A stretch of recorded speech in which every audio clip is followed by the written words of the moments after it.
ముందుగా మన తండ్రి అయిన దేవునికి, ప్రభు అయిన యేసుక్రీస్తు ద్వారా వేవేల కృతజ్ఞతాస్తుతులు చెల్లిస్తూ, దేవుడు తన యొక్క కృపా సత్యముల ద్వారా మనల్నందరినీ కూడా స్వతంత్రులుగా చేయుచున్నాడు అని, ఆ స్వతంత్రులుగా అవుటకు మనం దేవుని యొక్క సత్యము లేదా సత్య విషయమైనటువంటి లేఖనము ఏమి చెప్పుచున్నది అని ఆలోచించి అనేక మందిని ఆలోచింప చేయడానికి చేరవచ్చినటువంటి మీ అందరికీ కూడా ఆయన యేసుక్రీస్తు నామములో శుభాభివందనములు తెలియజేస్తూ, ఈ యొక్క మార్నింగ్ ప్రేయర్ కార్యక్రమమును మన సహోదరులు అప్పారావు గారి ప్రార్థన ద్వారా ప్రారంభించుకుందాము.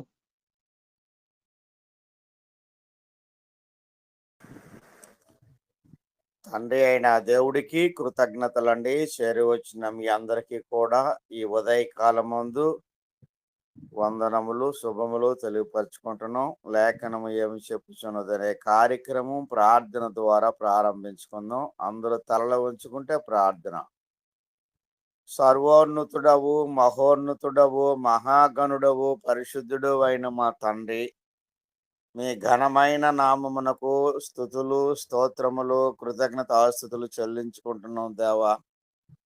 ఈ ఉదయ కాలమందు ఫోను కాంటాక్ట్ ద్వారా మమ్మలను సమకూర్చి, తండ్రి మీ లేఖనమును చదువుకొనుటకు, మీ నామమున ప్రార్థన చేసుకొనుటకు మీరు మా ఎడల చూపించిన ఈ గొప్ప ప్రేమను బట్టి, దయను బట్టి, కృపను బట్టి, కనికరమును బట్టి మీకు కృతజ్ఞతాస్తుతులు చెల్లిస్తున్నాం తండ్రి. చేరి వచ్చినటువంటి మీ సేవకులను, పిల్లలను అందరినీ దీవించి ఆశీర్వదించి మీరే ఘనత మహిమ పొందమని ప్రార్థిస్తున్నాం. రావలసిన వారిని సకాలంలో నడిపించమని వేడుకుంటున్నాం తండ్రి. ఇటు గొప్ప భాగ్యం లేని వారికి అనుగ్రహించమని ప్రార్థిస్తున్నాం దేవా. ఈ కార్యక్రమం ప్రారంభించుకొని పోచుండగా అది నుంచి అంతం వరకు క్రమముగాను మర్యాదగాను మీ నామమునకు మహిమ కలిగినట్లుగా మా అందరికీ కావలసిన జ్ఞానమును వివేకమును అనుగ్రహించమని ప్రార్థిస్తున్నాం. ఎలాంటి అంతరాయం కలగకుండా సహాయం చేయమని యేసుక్రీస్తు ప్రభు నామమున ప్రార్థించడి వేడుకుంటున్నాం తండ్రి. ఆమేన్. వందనాలండి అందరికీ. ప్రార్థన చేసినటువంటి సహోదరులు అప్పారావు గారికి వందనములు తెలియజేస్తున్నాము. అలాగే మన మధ్యలో సహోదరులు లాలయ్య గారు ఉన్నారు. వారు ఒక కీర్తన పాడి వినిపించవలసిందిగా కోరుతున్నాము. తర్వాత రెండవ కీర్తనగా అప్పారావు గారు పాడి వినిపిస్తారు. సారీ, అప్పారావు గారు కాదు, దేవేంద్ర అన్నయ్య వినిపిస్తారు. లాలయ్య గారు మీరు మధ్యలో స్పీకర్ బటన్ ప్రెస్ చేసి పాడండి.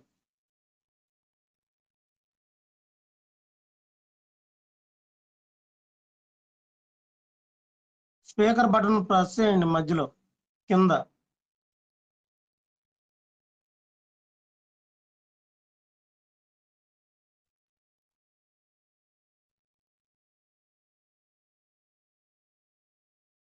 లాలయ్య గారు ఓకే. దేవేంద్ర అనే మీరు పాడండి అయితే పాట, మొదటి పాట.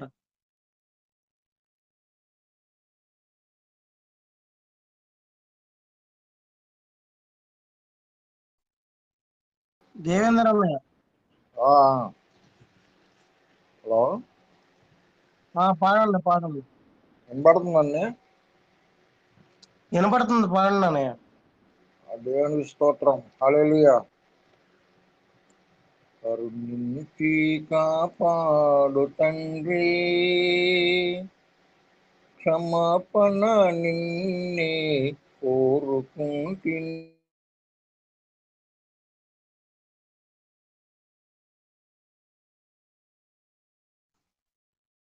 అపరమన్నయ్య మీరు పాడండి, అన్నయ్యది వినిపించట్లేదులే.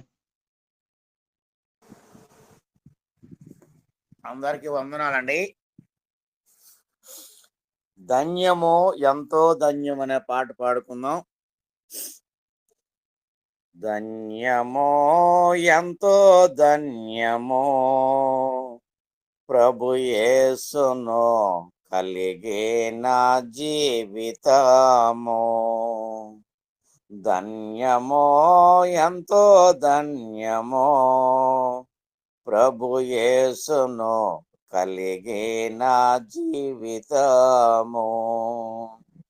ఇహమందున పరమందున 100 రెట్లు ఫలముండును.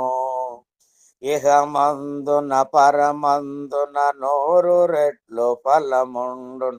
వారె ధన్యులు, వారెంతో ధన్యులు, వారె ధన్యులు, వారెంతో ధన్యులు. ధన్యమో, ఎంతో ధన్యమో ప్రభు యేసును కలిగిన జీవితము. ప్రభు యేసును కలిగిన జీవితము. ఎవరి అతిక్రమములు పరిహరింపబడునో, ఎవరి పాపములు మన్నించబడునో, ఎవరి అతిక్రమములు పరిహరింపబడునో, ఎవరి పాపములు మన్నించబడునో. వారె ధన్యులు, వారెంతో ధన్యులు, వారె ధన్యులు, వారెంతో ధన్యులు. ధన్యమో, ఎంతో ధన్యమో ప్రభు యేసును కలిగిన జీవితము.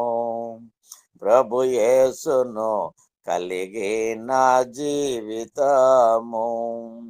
క్రీస్తేసుకు సమర్పించు కరములే కరములు, క్రీస్తేసు స్వరము విను వీనులే వీరులు.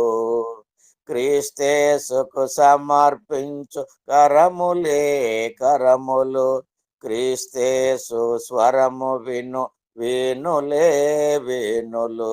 వారె ధన్యులు, వారెంతో ధన్యులు, వారె ధన్యులు, వారెంతో ధన్యులు. ధన్యమో, ఎంతో ధన్యమో ప్రభు యేసును కలిగిన జీవితము. ప్రభు యేసును కలిగిన జీవితము. ప్రభు యేసును సేవ చేయు పాదములే సుందరములు, ప్రభుని గూర్చి పాట పాడు పెదవులే పెదవులు. ప్రభు యేసును సేవ చేయు పాదములే సుందరములు, ప్రభుని గూర్చి పాట పాడు పెదవులే పెదవులు. వారె ధన్యులు, వారెంతో ధన్యులు, వారె ధన్యులు, వారెంతో ధన్యులు. ధన్యమో, ఎంతో ధన్యమో ప్రభు యేసును కలిగిన జీవితము. ప్రభు యేసును కలిగిన జీవితము. ఆత్మలో నిత్యము ఎదుగుచున్నవారును, అపవాది తంత్రములు గుర్తించువారును. ఆత్మలో నిత్యము ఎదుగుచున్నవారును, అపవాది తంత్రములు గుర్తించువారును. వారె ధన్యులు, వారెంతో ధన్యులు, వారె ధన్యులు, వారెంతో ధన్యులు. ధన్యమో, ఎంతో ధన్యమో ప్రభు యేసును కలిగిన జీవితము. ప్రభు యేసును కలిగిన జీవితము. శ్రమలయందు నిలచి సాగుచున్నవారును, శత్రు బాణములెల్ల చెదరగొట్టువారును. శ్రమలయందు నిలచి సాగుచున్నవారును, శత్రు బాణములెల్ల చెదరగొట్టువారును. వారే ధన్యులు, వారెంతో ధన్యులు, వారే ధన్యులు, వారెంతో ధన్యులు, ధన్యమో ఎంతో ధన్యమో ప్రభు యేసును కలిగిన జీవితము. ఇహమందున పరమందున నూరు రెట్లు ఫలముండును, ఇహమందున పరమందున నూరు రెట్లు ఫలముండును. వారే ధన్యులు, వారెంతో ధన్యులు, వారే ధన్యులు, వారెంతో ధన్యులు, ధన్యమో ఎంతో ధన్యము ప్రభు యేసును కలిగిన జీవితము. ప్రభు యేసును కలిగిన జీవితము. అందరికి వందనాలండి. వందనాలు అన్నయ్య. స్వామి గారు 2వ కీర్తనగా పాడిస్తారు. తండ్రైన దేవునికి కృతజ్ఞతాస్తుతులు కూడా వచ్చిన మీ అందరికి యేసు ప్రభు నామంలో ఆన్లైన్ ఉన్న వాళ్ళందరికీ వందనాలు. బ్రతుకు బండికి సుఖ దుఃఖాలే చక్రాలు, దేవుడే జతపరచిన వరాలు. బ్రతుకు బండికి సుఖ దుఃఖాలే చక్రాలు, దేవుడే జతపరచిన వరాలు.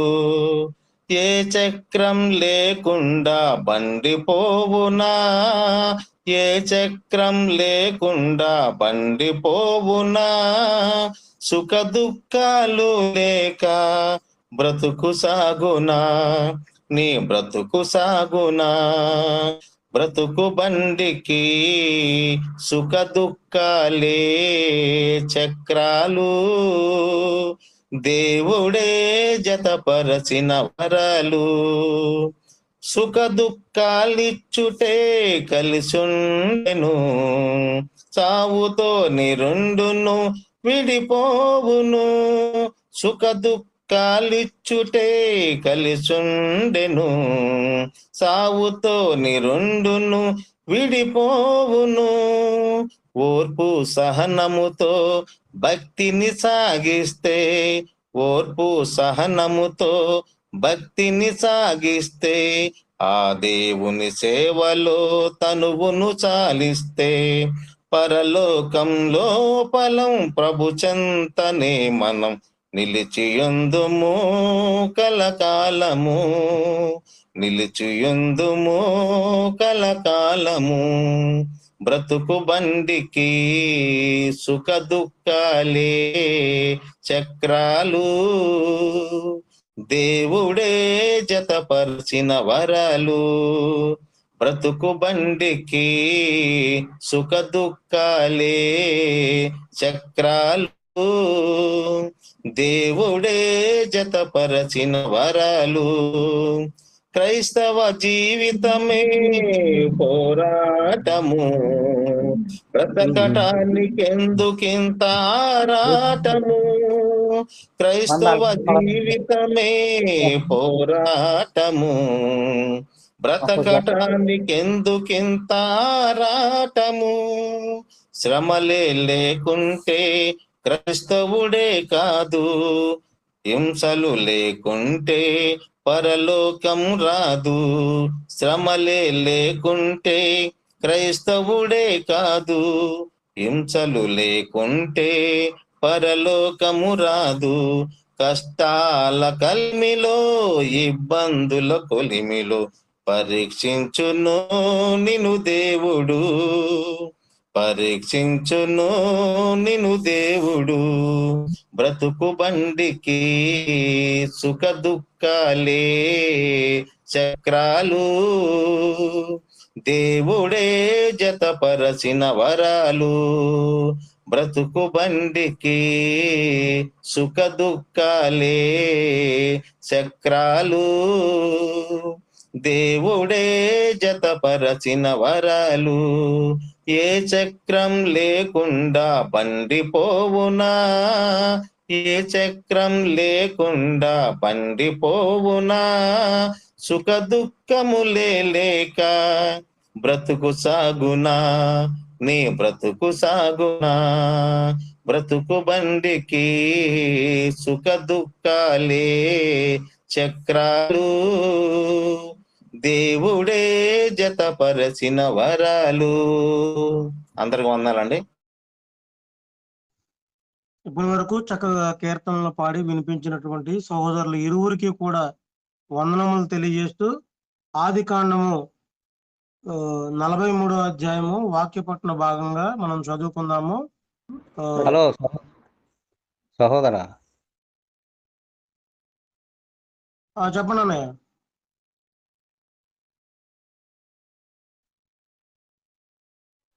హలో. వినపడుతుందా? వినపడుతుంది. ఇప్పుడు నాకు మా అబ్బాయి వచ్చి లైన్ చేశాడు.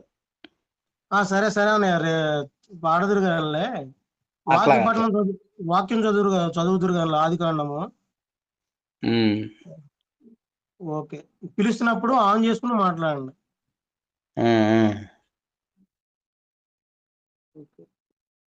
మొదటి 4 వచనాలు సహోదరులు స్వామి గారు చదివి వినిపిస్తారు. తర్వాత వరుసగా 5 వచనాలు చొప్పున సుజయ్ చక్రవర్తి గారు, అప్పారావు గారు, దేవేంద్ర అన్నయ్య, యేసుపదం అన్నయ్య, సంధ్య వినిపిస్తారు. చదవండి అన్నయ్య. ఓకే. ఆది కాండము 43 అధ్యాయము. ఆ దేశమందు కరువు భారముగా నుండును గనుక వారు ఐగుప్తు నుండి తెచ్చిన ధాన్యము తినివేసి తర్వాత వారి తండ్రి మీరు మరల వెళ్ళి మన కొరకు కొంచెము ఆహారము కొనుడని వారితో అనగా యోధా అతన్ని చూసి, ఆ మనుషుడు మీ తమ్ముడు మీతో ఉంటేనే గాని మీరు నా ముఖము చూడకూడదని మాతో గట్టిగా చెప్పును. కాబట్టి నీవు మా తమ్ముని మాతో కూడా పంపిన ఎడల మేము వెళ్ళి నీ కొరకు ఆహారము కొందుము. నీవు వానిని పంపినొల్లని ఎడల మేము వెళ్ళము.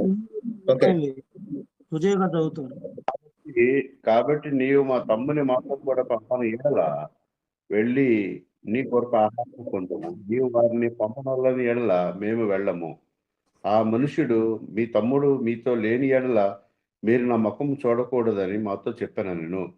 అందుకు ఇశ్రాయేలు మీకు ఇంకొక సహోదరుడు కలడని మీరు ఆ మనుషునితో చెప్పి నాకు ఇంత శ్రమ కలుగజేయనేలా అనగా, వారు ఆ మనుషుడు మీ తండ్రి ఇంకా సజీవుడై ఉన్నాడా, మీకు సహోదరుడు ఉన్నాడా అని మమ్మను గూర్చి మా బంధువులను గూర్చి ఖండితంగా అడిగినప్పుడు మేము ఆ ప్రశ్నలకు తగినట్టు అతనికి వాస్తవం తెలియజెప్పితిమి.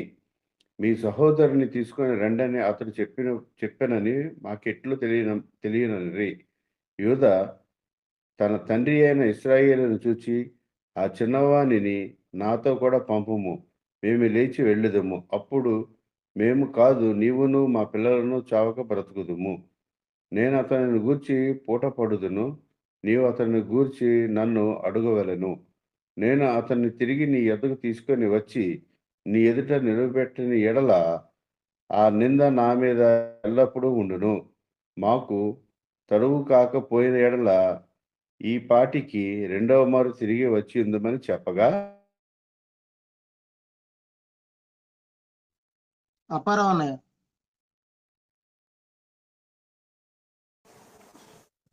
వారి తండ్రి అయిన ఇశ్రాయేలు వారితో అట్లైనా మీరు ఈలాగు చేయుడి.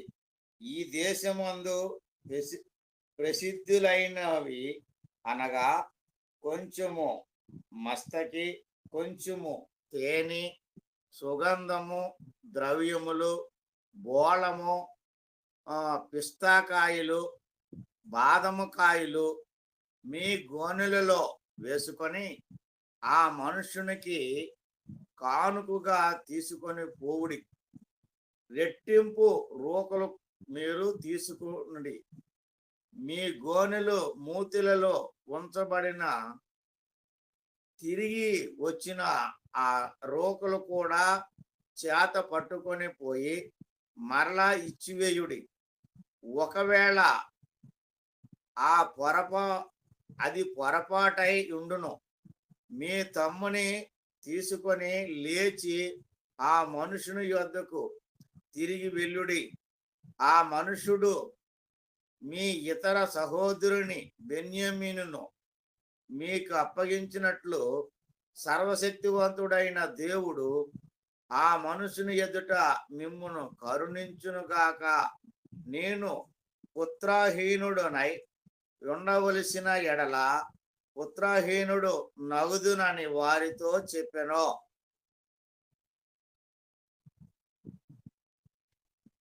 దేవేంద్ర అన్నయ్య,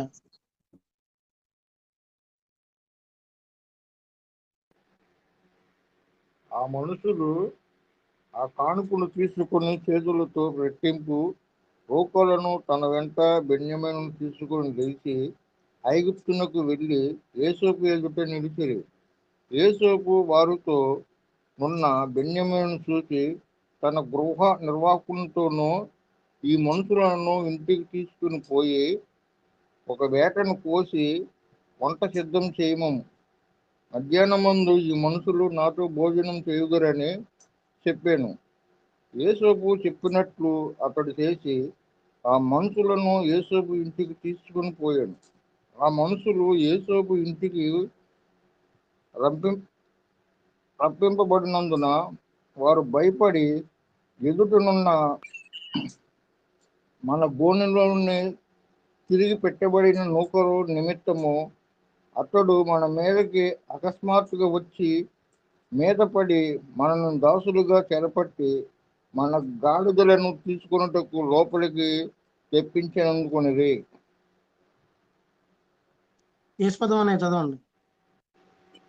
వారు యోసేపు గృహ నిర్వాహకుని వద్దకు వచ్చి ఇంటి ద్వారమున అతడితో మాట్లాడి, అయ్యా, ఒక మనవి, మొదట మేము ఆహారం కొనుటికే వచ్చితిమి.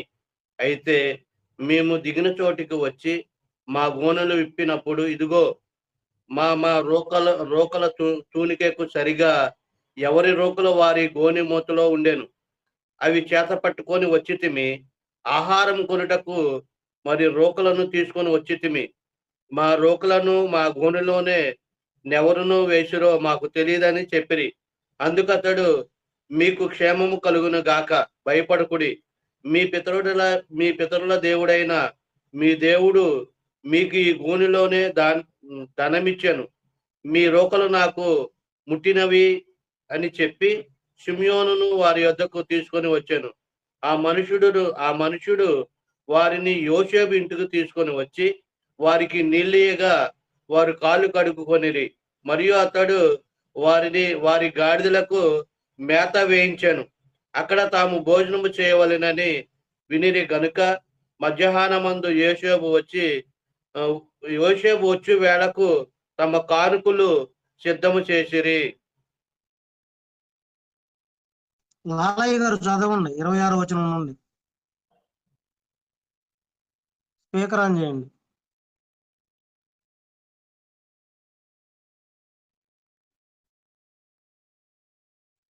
సుజయ్ గారు చదివేసేయండి మీరు. యోసేపు ఇంటికి వచ్చినప్పుడు వారు తమ చేతులలోనున్న కానుకను ఇంటిలోనికి తెచ్చి అతనికిచ్చి అతని నేలను సాగిలపడిరి. అప్పుడు మీరు చెప్పిన ముసలివాడైన మీ తండ్రి క్షేమముగా ఉన్నాడా, అతడు ఇంకా బ్రతికి ఉన్నాడా అని వారి క్షేమ సమాచారం అడిగినందుకు వారు, నీ దాసుడైన మా తండ్రి ఇంకా బ్రతికే ఉన్నాడు, క్షేమంగా ఉన్నాడని చెప్పి వంగి నేలకు సాగిలపడిరి.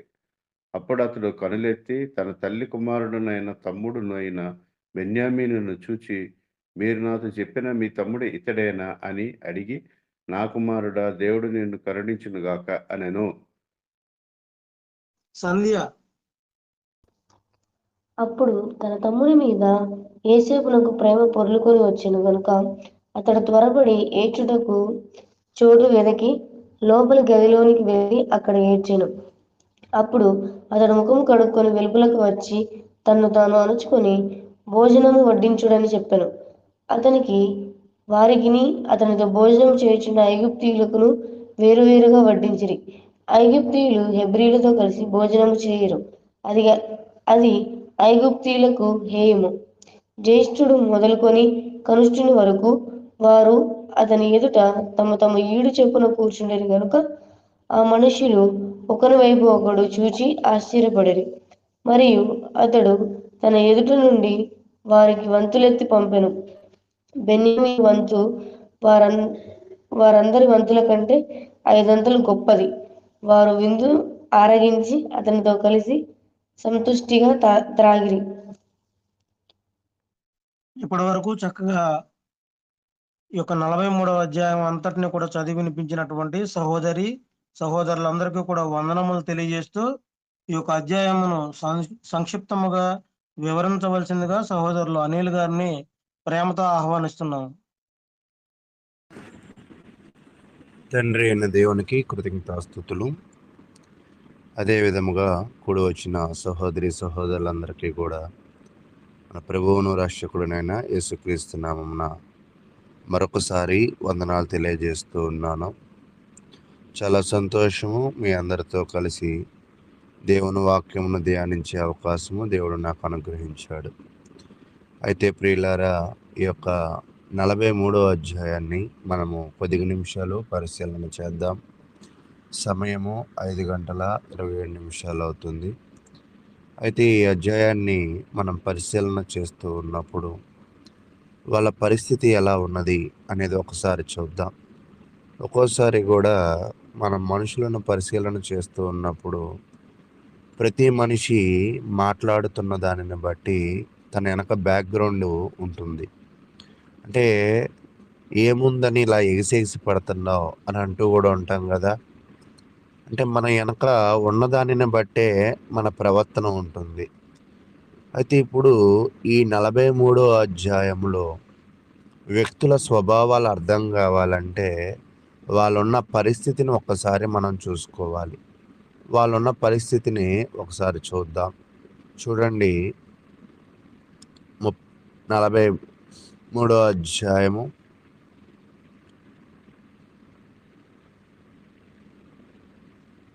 5వ వచనం చదువుకుందాం. నీవు వానిని పంపనొల్లని ఎడల మేము వెళ్ళము. ఆ మనుషుడు మీ తమ్ముడు మీతో లేని ఎడల మీరు నా ముఖము చూడకూడదని మాతో చెప్పాను. వాస్తవానికి ఏంటంటే వీళ్ళ పరిస్థితి ఇప్పుడు ఎలా ఉన్నది అంటే కొంచెం భయపడుతూ ఉన్నారు. ఒకసారి ఐగుప్తు నుంచి వచ్చేసారు, కానీ మరలా ఐగుప్తుకి వెళ్ళాలి అన్నా, ఐగుప్తుకి వెళ్ళి ధాన్యం కొనాలి అన్నా వీళ్ళు చాలా భయపడుతున్న పరిస్థితి. నిజంగా మనిషికి ధైర్యం ఎంత అవసరమో భయము కూడా అంతే అవసరం. ఈరోజు భయము లేకనే చాలామంది జనాలు పాడైపోతూ ఉన్నారు.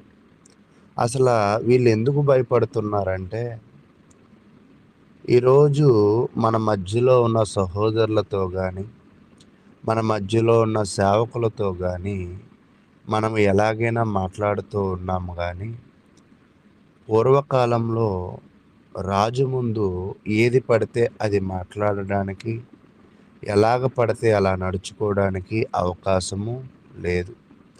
అలా చేస్తే రాజు శిక్షిస్తాడు. ఈ జనాల భయం ఏంటంటే, ఈ అన్నదమ్ముల భయం, ఆయనైతే యోసేపు రాజుగా ఉన్నాడు కదా, అతని దగ్గరికి మనం వెళ్ళాలంటే ఖచ్చితంగా ఏది పట్టుకుని వెళ్ళాలి? బెన్యామీనును పట్టుకుని వెళ్ళాలి. ఒకవేళ మేము బెన్యామీనును పట్టుకోకపోతే ఆయన మమ్మల్ని రావద్దన్నాడు, కాబట్టి మేము అక్కడికి వెళ్ళము. కాబట్టి ఒకవేళ మేము అతనిని పట్టుకోకుండా వెళితే, మేము అతనిని తీసుకోకుండా వెళితే మాకు శ్రమ కలిగిద్ది అని అంటున్నాడు. 8వ వచనం. ఈ లోపల తన తండ్రి ఏమంటున్నాడంటే, అసలు మీరు 10 మందే అని చెప్పొచ్చు కదా, బెన్యామీన్ ఉన్నాడని ఎందుకు చెప్పారు? మీరు 10 మంది అని చెప్తే అసలు సమస్య ఉండేది కాదు కదా అని అన్నాడు.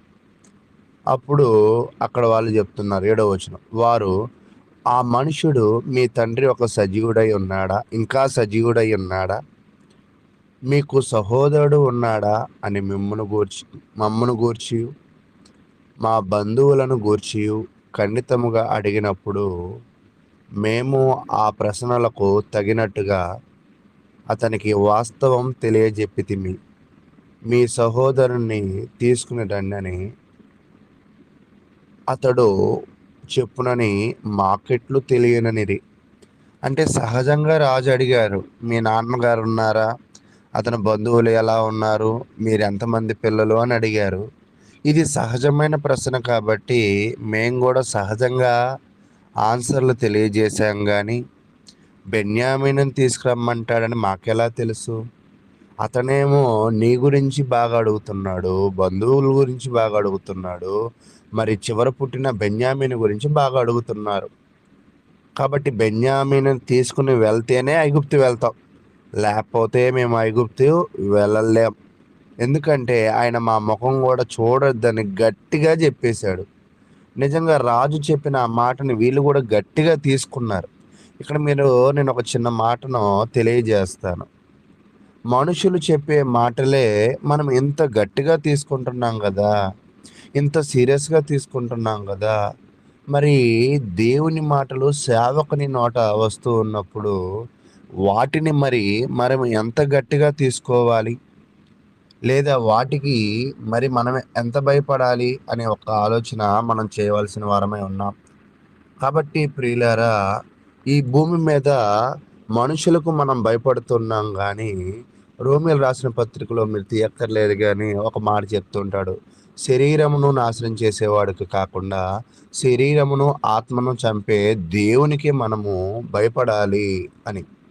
కానీ ఈరోజు మన అందరం కూడా ఎవరికి భయపడతామంటే, ఈ లోకంలో ఉన్న వాటికి, ఈ లోకంలో ఉన్న సమస్యలకు, ఇరుగు పొరుగు వారికి భయపడతాం, కానీ దేవునికి భయపడం. ఇక్కడ వీళ్ళు ఎందుకు భయపడుతున్నారంటే, ఆయన ఒకటి పట్టుకురమ్మన్నాడు, అది పట్టుకురాకపోతే ఆయన ఊరుకోడు. ఈరోజు నిజంగా దేవుని దగ్గరికి వచ్చినప్పుడు దేవుడు కూడా నిన్ను సిద్ధ మనసు పట్టుకుని రమ్మన్నాడు. సిద్ధ మనసు పట్టుకునే వెళ్తున్నావా? ఆరాధన మొదటి నుంచి చివరి వరకు ఎంతో చక్కటి ఆలోచనలతో నువ్వు దానిలో పాల్గొనవలసిన వాడవే ఉన్నావు. అలా పాల్గొంటున్నావా? ఎప్పుడైనా కూడా దేవుడు కోరుకున్న వాటిలో నా దగ్గర ఇవి లేవు అని ఎప్పుడైనా భయపడ్డావా? కానీ మనుషులుగా ఉన్న వీళ్ళు మాత్రం చాలా భయపడుతూ ఉన్నారు. అయితే మీకు అర్థమైంది, ఈ అధ్యాయంలో వీళ్ళు చాలా భయపడుతూ ఉన్నారు. భయపడడమే కాదు, కానీ వారి భయం ఇంకో కారణం ఏమిటంటే 8వ వచనం, యోధా తన తండ్రి అయిన ఇశ్రాయేలును చూచి ఆ చిన్నవాణిని నాతో కూడా పంపము. అంటే బాధ్యతలు తల మీద వేసుకుంటున్నాడు యోధా. అయ్యా, నీ యొక్క కొడుకు యోసేపు చనిపోయాడని నువ్వు భయపడుతూ, నువ్వు బాధపడుతూ నీ ప్రియ కుమారుడైన బెన్యామీనుని మాతో పంపించడం లేదు. ఎందుకంటే యోసేపు చనిపోయినట్లుగా ఒకవేళ బెన్యామీనును కూడా నువ్వు నష్టపోతావేమో అని నువ్వు భయపడుతున్నావేమో. నువ్వు ఆ భయపడాల్సిన పనే లేదు. ఆల్రెడీ రూబేను కూడా చెప్తాడు, నీ కొడుకుకి బెన్యామీనికి నష్టం జరగదు, నష్టం జరిగితే నా 2 కుమారులను నువ్వు తీసుకుని నీకు నచ్చినట్టుగా చేయని. కానీ రూబేను మీద ఎందుకో యాకోబు నమ్మకం ఉంచలేకపోయాడు. ఇప్పుడు ఆ బాధ్యత ఎవరు తీసుకుంటున్నారంటే యోధా తీసుకుంటున్నాడు. యోధా తీసుకుని నువ్వు మాతో పంపించు, ఒకవేళ అక్కడ చెప్తున్నాడు, అప్పుడు మేము కాదు నీవును మా పిల్లలను చావక బ్రతుకుదుము. అయ్యా, నువ్వు పంపిస్తే మేము బ్రతుకుతాం, నువ్వు పంపకపోతే మేము చాలా ఇబ్బంది పడుతూ ఉంటాం. దేని చేత అంటే మనకొచ్చిన కరువు చేత.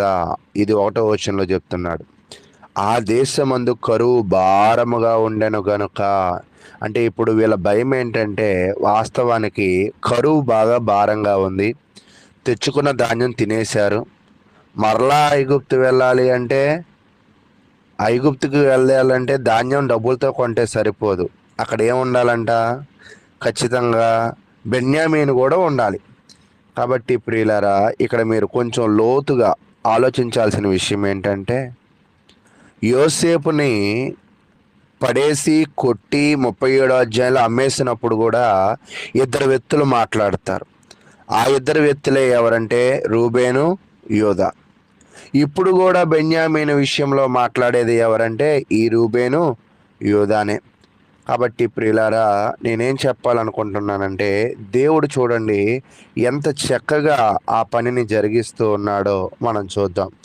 అయితే ఆ తండ్రి అంటున్నాడు, సరే మీరేం చేస్తారంటే వెళ్ళేటప్పుడు డబ్బులతో పాటు శ్రేష్టమైన మన యొక్క ప్రాంతంలో ఉన్న వాటిని పట్టుకుని పోండి. వాటిని పట్టుకుని పోతూ వాటిలో కొంత ధనాన్ని పట్టుకుని మీరు వెళ్ళండి అని చెప్పి 14వ వచనం చెప్తున్నాడు. ఆ మనుషుడు ఈ ఇతర సహోదరుని బెన్యామీనుని మీకు అప్పగించినట్లు సర్వశక్తుడైన దేవుడు ఈ మనుషుని ఎదుట మిమ్మును కరుణించునుగాక. నేను పుత్రహీనుడనై ఉండవలసిన ఎడల పుత్రహీనుడు అవునని వారితో చెప్పాను. సరే, బెన్యామీనుని తీసుకువెళ్ళండి. ఎందుకు అంటే బెన్యామీను వెళ్తేనే ధాన్యం వచ్చిద్దంటే, బెన్యామీను వెళ్తేనే మన కరువు తీరిద్ది అంటే ఖచ్చితంగా బెన్యామీనుని తీసుకువెళ్ళండి. కానీ బెన్యామీనుతో చాలా ధనాన్ని తీసుకువెళ్ళండి, బెన్యామీనుతో చాలా వస్తువులు తీసుకువెళ్ళండి. ఒకవేళ ఇంకా దేవుడి చిత్తమే, దేవుడే ఒకవేళ నా కొడుకుని నా దగ్గరికి పంపించాలంటే దేవుడే పంపిస్తాడు. ఒకవేళ నా కొడుకు నా దగ్గరికి రాలేదు అంటే నేను పుత్రహీనుడిని అవుతా. అంటే ఇక్కడ ఈ మాట చూస్తే యోబు గుర్తొస్తాడు. దేవుడే ఇచ్చాడు, దేవుడే తీసుకెళ్ళాడు, దేవుడి నామము మహిమ కలుగునులాగా అనగా. అలాగే యాకోబు కూడా ఇప్పుడు ఎవరి మీద ఆధారపడిపోతున్నాడంటే మాట ఇచ్చిన యోధా మీదనో గతంలో మాట్లాడిన రూబేను మీదనో ఆధారపడకుండా దేవుడి మీదే ఆధారపడుతున్నాడు. సరే, కొడుకుని తీసుకువెళ్ళండి, దేవుడు ఇవ్వాలనుకుంటే బెన్యామీనుని మరలా నా ఊర్లో పంపిస్తాడు అని చెప్తున్నాడు. ఒక వచనం చదువుకుందాం. సామెతల గ్రంథము 21వ అధ్యాయము 1వ వచనం. యెహోవా చేతిలో, సామెతల గ్రంథము 21వ అధ్యాయం 1వ వచనం. యెహోవా చేతిలో రాజు హృదయము నీటి కాలువల వలె నున్నది, ఆయన తన చిత్తావృత్తి చొప్పున దాన్ని త్రిప్పును. ఇక్కడ ఏం చెప్తున్నాడంటే ప్రతి మనిషి హృదయము అతని చేతిలో ఉందని అనుకుంటూ ఉంటాం. నిజంగా ఇక్కడ ఏం చెప్తున్నాడంటే యెహోవా చేతిలో రాజు హృదయము నీటి కాలువ వలె నున్నది, ఆయన తన చిత్తావృత్తి చొప్పున దాన్ని తిప్పును. ప్రతి ఒక్కని హృదయము ఎవరి చేతిలో ఉందంటే దేవుని చేతిలో ఉంది. ఆయన వాటిని ఎటువైపు త్రిప్పాలనుకుంటే అటువైపు త్రిప్పగల సమర్థుడు. అందుకే ఇప్పుడు యాకోబు అంటున్నాడు, ఈ కొడుకుని తీసుకువెళ్ళండి. మరలా తిరిగి వచ్చాడా? దేవుడు స్తోత్రం. మళ్ళా తిరిగి రాలేదా? దేవునికి నేను పుత్రహీన అవుతాను, కాబట్టి ఏదైనా దేవుని మీదే నేను ఆధారపడుతున్నాను అని తనకి కలిగి ఉన్న భక్తిని ఒకసారి మరలా మనకు తెలియజేసినట్లుగా మనం చూస్తూ ఉన్నాం. అయితే ప్రియులారా, ఇప్పుడు వీళ్ళు బయలుదేరారు. ఏమేం పట్టుకెళ్ళారు? ఈ యొక్క 10 మంది అన్నదమ్ములు మరలా 10 మంది వెళ్తున్నారు. ఎందుకంటే ఒక అతను ఎక్కడ ఉన్నాడు? ఆ యొక్క ఐగుప్తులో షిమ్యోను అనే అతను జైల్లో ఉన్నాడు. 10 మంది వెళ్తున్నారు. ఈసారి వెళ్ళేటప్పుడు ధాన్యాన్ని కొనడానికి ధనాన్ని తీసుకెళ్తున్నారు. రాజుని మెప్పించడానికి కొన్ని ఆహార పదార్థాలు తీసుకెళ్తున్నారు. రాజు కోరుకున్నట్లుగా ఏం తీసుకెళ్తున్నారంటే రాజు కోరుకున్నట్లుగా తన తమ్ముడిని తీసుకువెళుతూ ఉన్నారు. అయితే ప్రియులారా, ఈరోజు మనం కూడా గ్రహించవలసిన విషయం ఏంటంటే ఇక్కడ ఒక చిన్న విషయాన్ని చూడండి. దీనిని చూస్తూ ఉన్నప్పుడు ఒక క్రైస్తవుడు ఆరాధనకి ఎలా సిద్ధపడాలో కూడా చెప్తున్నట్టుగా అనిపిస్తూ ఉంది నాకు. ఎందుకంటే ఒక ధాన్యం కొరకు ఇంత సిద్ధపాటుగా వెళ్తున్న క్రైస్తవులు ప్రార్థనా కూడికలకి లేదా ఆరాధన కూడికలకి అదే సిద్ధపాటు కలిగి ఉన్నామా? దేవుడికి ఇష్టమైనది ఒకటి తీసుకువెళుతూ మనకి కావాల్సింది మనం అభివృద్ధి పొందిన కొలది దేవునికి ఇవ్వడానికి తీసుకువెళుతూ, తర్వాత మనకి కావాల్సింది అడగడానికి దేవుని దగ్గర కొన్ని విషయాలను పెట్టడానికి తీసుకువెళ్తున్న ఒక చర్చికి వెళ్ళేవారిగా, ఒక ప్రార్థనకి వెళ్ళేవారిగా వీళ్ళు కనపడుతూ ఉన్నారు. ఈ సందర్భాన్ని పరిశీలిస్తే సరే వెళ్ళారు. వెళ్ళిన తర్వాత యోసేపు దగ్గర నిలబడ్డాడు. యోసేపు వెంటనే గృహ నిర్వాహకుని పిలిచాడు. ఇంతక ఏసేపు అనేవాడే ఒక గృహ నిర్వాహకుడిగా ఉండేవాడు. కానీ ఇప్పుడు యోసేపు రాజు అయ్యాడు. అతని కింద గృహ నిర్వాహకుడు వచ్చాడు. గృహ నిర్వాహకుడిని పిలిచి ఆ గృహ నిర్వాహకుడికి పిలిచి వీరందరికీ వేట మాంసం అంటే వేటను కోసి వంట సిద్ధం చేసి వీళ్ళందరితో పాటు నేను కలిసి భోజనము చేస్తానంటున్నారు. అయితే ఇక్కడ వీరి 10 మందికి ఏం అర్థం కావట్లా. మనం ధాన్యం కొనడానికి వచ్చాం, ధాన్యం ఇచ్చి పంపించవచ్చు కదా, మన నాన్న ఎలా ఉంటే ఈయనకెందుకు, మన తమ్ముడు ఎలా ఉంటే ఈయనకెందుకు, నా పరిస్థితులు ఎలా ఉంటే ఈయనకెందుకు అని అనుకుంటున్నారేమో. కానీ 18వ వచనం వాళ్ళ భయం. ఆ మనుషులు యోసేపు ఇంటికి రప్పింపబడినప్పుడు వారు భయపడి మొదట మన గోనెలో తిరిగి పెట్టుడని. అంటే వీళ్ళు భయపడిపోతూ అసలు అయ్యా మేము వచ్చింది ధాన్యం కోసం, ఇక్కడేమో అడుగుతుంది ఏంటంటే మా నాన్నని మా తమ్ముడిని అడుగుతున్నారు, నాకు ఇక్కడ ఏం అర్థం కావట్లా, మా గోనెలు ఇప్పితే మేము ధాన్యం కొన్నాం కదా, ధాన్యం కొన్న తర్వాత డబ్బులు ఇచ్చేసాం కానీ డబ్బులు మరలా మా గోనెలో ఉన్నాయి, ఎలాగయ్యా అని చెప్తూ ఉన్నాడు. ఎలాగయ్యా అని వీళ్ళు డౌట్ పడుతూ ఉన్నప్పుడు, వీళ్ళు ఆందోళన పడుతూ ఉన్నప్పుడు, అయితే ఇదంతా కూడా మీ హెబ్రీల దేవుడి ద్వారానే జరుగుతుంది అనే విషయాన్ని ఎవరు చెప్తున్నారంటే ఆ గృహ నిర్వాహకుడు కూడా తెలియజేస్తున్నాడు.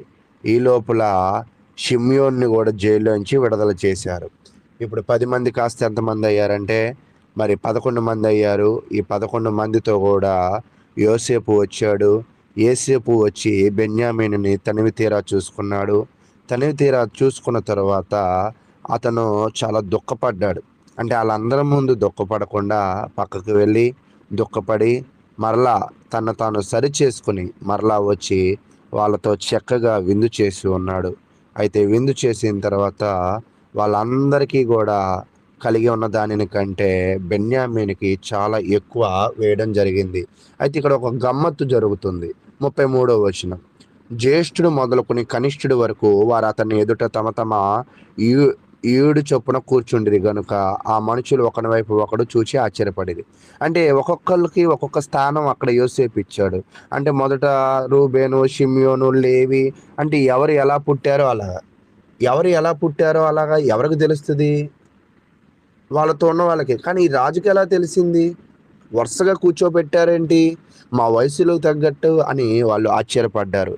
ఆశ్చర్యపడిన తర్వాత చక్కగా వాళ్ళందరూ కూడా సంతోషపడ్డారు.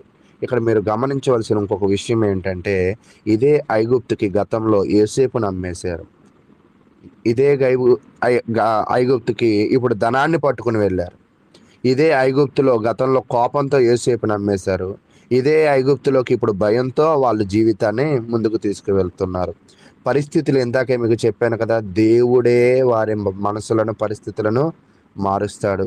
కాబట్టి ప్రియులారా, ఇక నేను చెప్పాలనుకుంటున్న విషయాలు ఏమిటి అంటే మనందరం కూడా మరి దేవుని మీద ఆధారపడి వాక్యానుసారంగా మనం జీవించి ఒక మనుషుల దగ్గరికి వెళ్ళినప్పుడు ఇంత సిద్ధపాటు కలిగినప్పుడు ఆ మనిషి వాళ్ళని ప్రేమించి వారిని ఎంతో ఆనంద పెట్టాడు యోసేపు. వాస్తవానికి భయంతో వెళ్ళారు మొదటి వచనంలో, చివరి వచనంలో ఆనందంతో ఉన్నారు. కాబట్టి ఈరోజు దేవుని దగ్గరికి కూడా నువ్వు భయభక్తులతో వెళ్ళు, దేవుడు నిన్ను ఆనంద పెట్టే దేవుడుగా ఉంటాడని కోరుకుంటూ మరి నాకు ఇచ్చిన సమయాన్ని నేను ముగిస్తూ ఉన్నాను.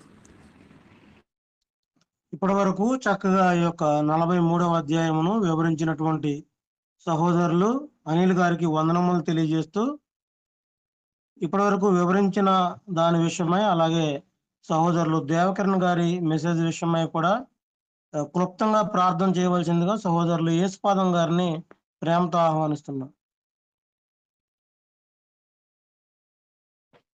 మంచిదండి,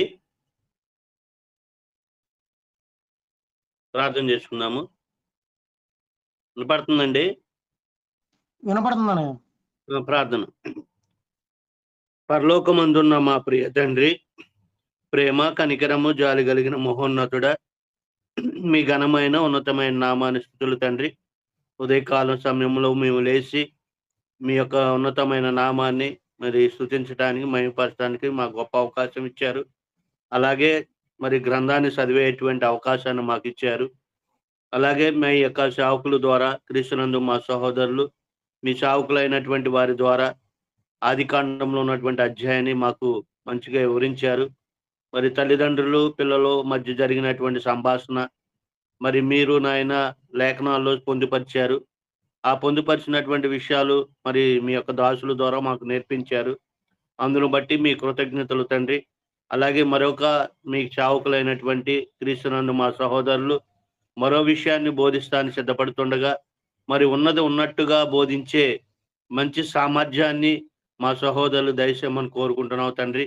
అలాగే వినుచున్నటువంటి మాకు వినగలిగిన చెవులు, గ్రహించే మనసును మాకును దయచేయమని కోరుకుంటూ, మరి చెప్పినటువంటి విషయాలు మాకు మేము బోధించుకుంటూ, సంఘాలలో బోధించుకుంటూ, అందరము కలిసి మరి లోకంలో నశించిపోతున్నటువంటి మానవుల్ని రక్షించే విధంగా మేము కూడా బోధించే సామర్థ్యాన్ని మాకును దయచేయమని కోరుకుంటూ, ఈ సమయంలో మీ దాసులు బోధిస్తుండగా సమయోచితమైనటువంటి ఆలోచన జ్ఞానాన్ని మీ దాసులకి దయచేయమని కోరుకుంటూ, ఈ మనవులు మీ ప్రియకుమారుడును మా ప్రభువును రక్షకుడైన యేసుక్రీస్తు నామంలో ఈ మనవులన్నీ అడిగి వేడుకొనుచున్నాం ప్రియ పరలోకపు తండ్రి. ఆమేన్. ప్రార్థన చేసినటువంటి సహోదరులకు వందనములు.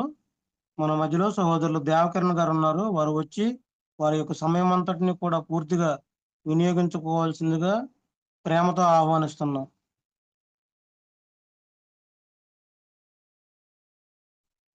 సార్ మీరు స్పీకర్ ఆన్ చేయలేదు సార్. ఈ ఉదయకాల సమయంలో దేవుని వాక్యమును వినే గొప్ప భాగ్యమును మనకు అనుగ్రహించిన మన తండ్రైన దేవునికి నా కృతజ్ఞతాస్తుతులు చెల్లిస్తున్నాను. అలాగుననే ఈ ఉదయకాల సమయంలో దేవుని మాటలు వినుటకు సిద్ధంగా ఉన్న నా ప్రియ సహోదరులందరికీ హృదయపూర్వక వందనములు తెలియజేయచ్చు ఉన్నాను. ప్రియులారా,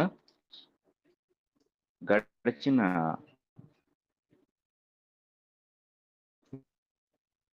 దేవుని యొక్క సర్వజ్ఞత అనగా దేవుడు సర్వజ్ఞుడై ఉన్నాడు అనగా సమస్తమును ఎరిగిన వాడై ఉన్నాడు అనే విషయమును మనము ధ్యానించాము.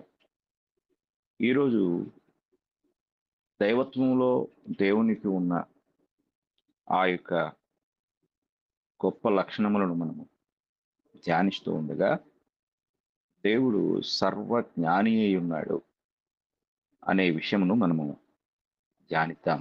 దేవుడు సర్వజ్ఞాని. జ్ఞానము అను మాట నుండి ఈ జ్ఞాని అనే మాట వచ్చింది. జ్ఞానము అనే మాట ఇంగ్లీష్లో 2 పదాలుగా వినియోగించబడింది. ఒకటి నాలెడ్జ్ అనే మాట, రెండవది విజ్డమ్ అనే మాట. ఈ 2 కూడా తెలుగులో జ్ఞానము అనే తర్జుమా చేయబడ్డాయి. కానీ మనము లౌకికమైన జ్ఞానానికి సంబంధించి, అలాగే లౌకికమైన సంభాషణల్లో ఎక్కువగా నాలెడ్జ్ అనే మాటనే ఉపయోగిస్తూ ఉంటారు. ఈ 2 పదాలకు చాలా వ్యత్యాసం ఉంది. ఎంత వ్యత్యాసం ఉంది అంటే, లౌకికమైన జ్ఞానము కేవలము లౌకిక సంబంధమైన విషయములను మాత్రమే అది తెలియజేస్తూ ఉండగా, విజ్డమ్ అనే మాట ఆధ్యాత్మికంగా లేక పరలోక సంబంధమైన విషయములను తెలియచేసినప్పుడు ఈ విజ్డమ్ అనే మాట ఉపయోగించడం తరచుగా జరిగింది.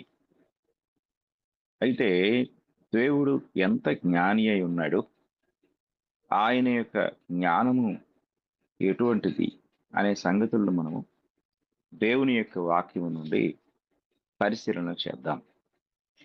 మొదటిగా మనము బైబిల్ గ్రంథము నుండి అపోస్తులైన పౌలు గారు రోమీయులకు రాసిన పత్రిక, అపోస్తులైన పౌలు గారు రోమీయులకు రాసిన పత్రిక 11వ అధ్యాయము 33వ వచనాన్ని మనం చదువుకున్నట్లయితే, ఆహా, దేవుని బుద్ధి జ్ఞానముల బాహుళ్యము ఎంతో గంభీరము, ఆయన తీర్పులు శోధింపనెంతో అసఖ్యములు, ఆయన మార్గములెంతో అగమ్యములు.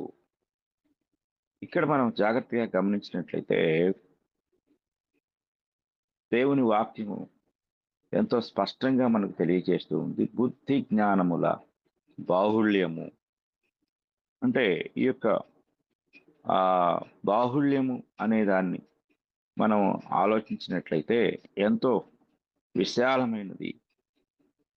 అది ఎంత విశాలమైనది అనేది మన ఊహకు అందనంత అంత జ్ఞానము ఆయన కలిగి ఉన్నాడు. కనుక దేవుడు సర్వజ్ఞుడై ఉన్నాడు. అంటే సర్వము కూడా ఎరిగినవాడుగా, అలాగే రెండవదిగా సర్వజ్ఞాని అనగా ఆయన సమస్త జ్ఞానమునకు ఆధారభూతుడిగా దేవుని వాక్యం మనకి తెలియజేస్తుంది. కనుక దేవుని యొక్క గుణలక్షణములలో ఈ యొక్క జ్ఞానము అనేది ఇమిడి ఉంది అనే సంగతిని మనము దేవుని వాక్యం నుండి చూస్తున్నాం. రోమీయులకు రాసిన పత్రిక మరొక వచనాన్ని మనకు తెలియజేస్తుంది. 16వ అధ్యాయము 27వ వచనము మనము జాగ్రత్తగా గమనించినట్లయితే 27వ వచనంలో దేవుని జ్ఞానాన్ని గురించి మాట్లాడుతూ, అద్వితీయ జ్ఞానవంతుడునైన దేవునికి యేసుక్రీస్తు ద్వారా నిరంతరము మహిమ కలుగునుగాక, ఆమేన్ అని పత్రికను ముగిస్తూ ఇక్కడ పౌలు గారు ఈ విషయాన్ని తెలియజేస్తూ ఉన్నారు. అద్వితీయ జ్ఞానవంతుడు అనగా ద్వితీయ అనగా రెండో వాడు, అద్వితీయ అనే మాట మొదటివాడు. అంటే ఇక ఆయనకు ముందు వెనక ఇంకెవరు లేరు, ఏకైక అని అర్థం. ఇంగ్లీష్లో టు గాడ్ ఓన్లీ వైజ్ అనే మాట రాయబడింది. ఓన్లీ వైజ్ అంటే ఆయన మాత్రమే జ్ఞానవంతుడు, అద్వితీయ జ్ఞానవంతుడు. కనుక ఈ మాట మనం జాగ్రత్తగా పరిశీలించినట్లయితే దేవుని యొక్క జ్ఞానము అద్వితీయమైనది. అది మానవుని యొక్క ఊహకు అందనంత గొప్పది. కనుక దేవుడు జ్ఞానములో అద్వితీయుడు అనగా ఆయన సర్వజ్ఞుడు అనగా సర్వజ్ఞాని. సర్వజ్ఞాని అనే మాట మనము గ్రహించవలసిన వారమై ఉన్నాం. కనుక ఈ సృష్టిని సృజించుటలోను ఆ యొక్క సృష్టిని నడిపించుటలోను సమస్తమును నిర్వహించుటలో ఆయన జ్ఞానము అసాధారణమైనది. ఆయన జ్ఞానము మానవ ఊహకు మానవ జ్ఞానానికి అందనంత గొప్పది అనే సంగతి ఈ వచనం మనకు తెలియచేస్తూ ఉంది. కనుక అద్వితీయుడు అంటే ఆయన లాంటి జ్ఞానవంతుడు ఇంకొకడెవరూ కూడా లేరు. అంత జ్ఞానం కలిగిన వాడు అనే సంగతి బైబిల్ మనకు బోధిస్తూ ఉంది. అలాగే కొరింథీయులకు రాసిన మొదటి పత్రిక 2వ అధ్యాయము 7వ వచనాన్ని కూడా మనం చదువుకున్నట్లయితే, దేవుని జ్ఞానము మర్మమైనట్టుగా బోధించుచున్నాము. ఈ జ్ఞానము మరుగై ఉండెను. జగదుత్పత్తికి ముందుగానే దీనిని దేవుడు మన మహిమ నిమిత్తము నియమించెను. అంటే దేవుని యొక్క క్యారెక్టర్లో లేక వ్యక్తిత్వ స్వభావ లక్షణములో జ్ఞానము అనేది ఒక భాగం. జ్ఞానం అనేది ఒకటై ఉన్నది. కొందరు జ్ఞానమే దేవుడు అని చెప్పి పొరపాటు పడుతూ ఉంటారు. జ్ఞానము దేవుడు కాదు. ఒకవేళ జ్ఞానము దేవుడైతే జ్ఞానాన్ని మనం ఆరాధించాల్సిన పరిస్థితి ఏర్పడుతుంది. కనుక జ్ఞానము దేవుడు కాదు. దేవుని యొక్క లక్షణాలలో, గుణ లక్షణాలలో జ్ఞానం అనేది ఒక భాగం. ఇది మనం ఆలోచించాలి. కొందరు సామెతల గ్రంథము 8వ అధ్యాయాన్ని తీసుకొని ఆ 8వ అధ్యాయంలో ఉన్న జ్ఞానము దేవుని యొక్క సృష్టిగా ఆ జ్ఞానమే క్రీస్తు ప్రభువుగా వ్యాఖ్యానించటము, విశ్వసించటము జరిగింది. కనుక మనం వ్యత్యాసాన్ని గమనించాలి. ఏమిటి వ్యత్యాసం అంటే, జ్ఞానమే దేవుడు కాదు, కానీ దేవుని యొక్క స్వభావ లక్షణములలో జ్ఞానము అనేది ఒక లక్షణమైంది. కనుక దేవుని లక్షణాలు మనం చెప్పుకుంటూ ఉన్నాం. ఆ యొక్క లక్షణాల్లో మనము ఒక్కొక్కటిగా ఆలోచన చేస్తూ ఉంటే, దేవుడు సర్వశక్తివంతుడు అని చెప్పుకున్నాం. శక్తి దేవుడు కాదు, కానీ దేవుని యొక్క ఆ యొక్క స్వభావ లక్షణాల్లో ఒకటి, ఆయన శక్తివంతుడు, సర్వశక్తివంతుడు, మహాబలవంతుడు. అలాగే దేవునికి ఉన్న మరొక లక్షణం, ఆయన సర్వజ్ఞుడు, అనగా సర్వమును ఎరిగినవాడు. అంటే ఆయనకున్న లక్షణం సర్వశక్తిమంతుడు, అలాగే సర్వము ఎరిగినవాడు, అలాగే సర్వజ్ఞానము కలిగినవాడు. దీన్ని మనం చాలా జాగ్రత్తగా గ్రహించవలసిన వారమై ఉన్నాం. కనుక శక్తే దేవుడు కాదు, దేవునిలో ఒక క్యారెక్టరు శక్తి, సర్వశక్తి. అలాగే మనం ఇక్కడ ఇంకొక విషయాన్ని కూడా గ్రహించినట్లయితే, ఆ యొక్క సర్వజ్ఞతే దేవుడు కాదు, కానీ దేవుని యొక్క క్యారెక్టర్లో ఒక భాగం సర్వజ్ఞత. జ్ఞానమే దేవుడు కాదు, కానీ దేవుని యొక్క గుణలక్షణాల్లో ఒకటి జ్ఞానము. ఆ జ్ఞానము కూడా ఆ సర్వజ్ఞాని ఆయన. అంటే ఇక ఆయనకు తెలియని జ్ఞానం అంటూ ఏది కూడా లేదు. కనుక జ్ఞానము యొక్క ఆ సర్వ సంపూర్ణత అనేది ఇంకా ఏ కొదువ లేదు అనే ఆ యొక్క సంపూర్ణమైన జ్ఞానము ఆయన కలిగి ఉన్నాడు. కనుక మనం చాలా జాగ్రత్తగా గమనించాలి. దేవుడు సర్వజ్ఞాని. ఆయన జ్ఞానమునకు మితి లేదు. మితి లేదు అంటే లిమిటేషన్, నో లిమిటేషన్. ఇక ఆయన మనం అంటూ ఉంటాం కదా, అన్లిమిటెడ్ అంటూ ఉంటాం, అపరిమితము అని. అలాగే దేవుడు అపరిమితమైన జ్ఞానము కలిగి ఉన్నాడు. ఆ జ్ఞానము యొక్క నిదర్శనము మనం చూస్తూ ఉన్న ఈ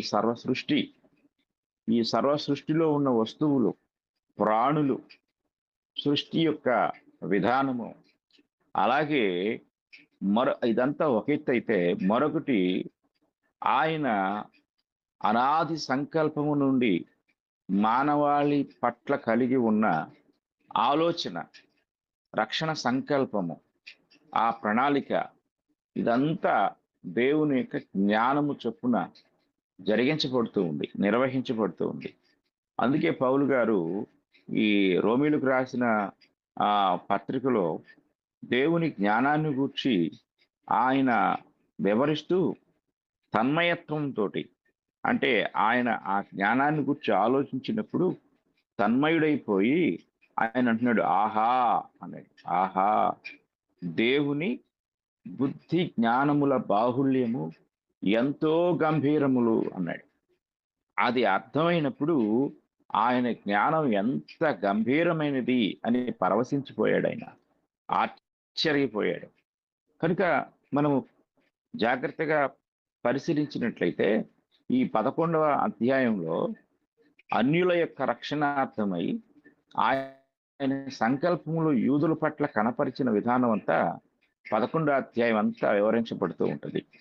చివరికి ఆయన అటు యూదులను అన్యులను కూడా రక్షించుటకు తన యొక్క నిర్ణయాలలో, ఆలోచనలలో కాలాన్ని బట్టి ఆయా కాలములలో ఏ విధంగా తన ప్రణాళికను జరిగించుకుంటూ వచ్చాడో అదంతా ముగింపుకు వచ్చేసరికి ఆయన అర్థమై అంటున్నాడు, ఆహా, దేవుని బుద్ధి జ్ఞానముల బాహుళ్యము ఎంతో గంభీరము అన్నాడు. అంత గంభీరమైన జ్ఞానవంతుడు ఆయన. సర్వజ్ఞాని మనం చాలా జాగ్రత్తగా గ్రహించవలసిన వారమైనాం.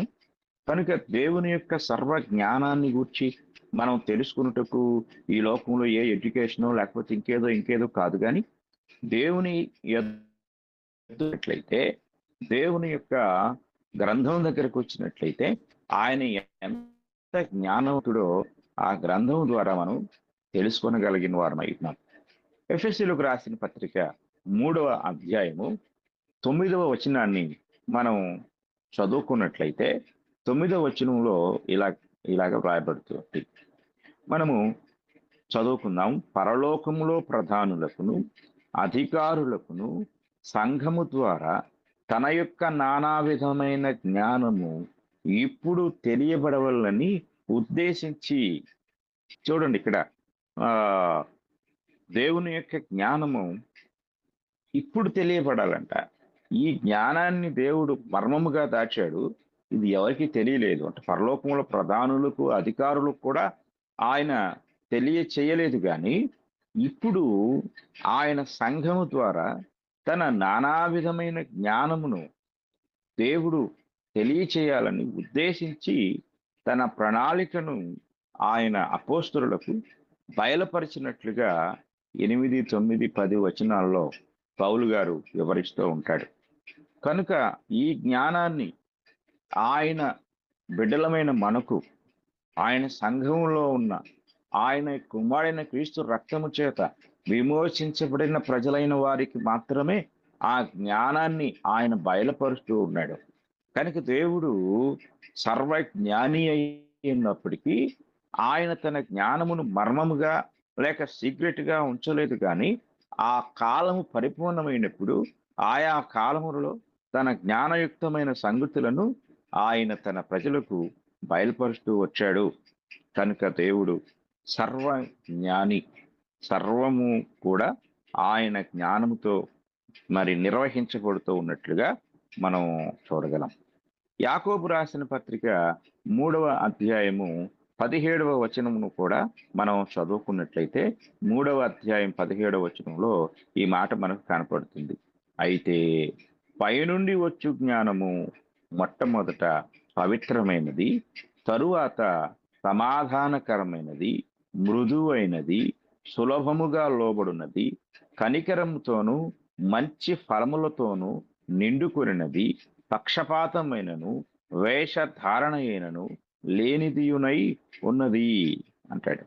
అంటే ఇక్కడ దేవుని యొక్క జ్ఞానము అంటే పైనుండి వచ్చు జ్ఞానము అన్నాడు. 15వ వచనాన్ని మనం చదువుకుంటే ఇక్కడ ఈ జ్ఞానము పైనుండి దిగి వస్తున్నది కాక భూ సంబంధమైనదియు ప్రకృతి సంబంధమైనదియు దయ్యముల జ్ఞానము వంటిదియునై ఉన్నది. ఇది ఏ జ్ఞానము అంటే ప్రకృతి సంబంధమైన జ్ఞానము.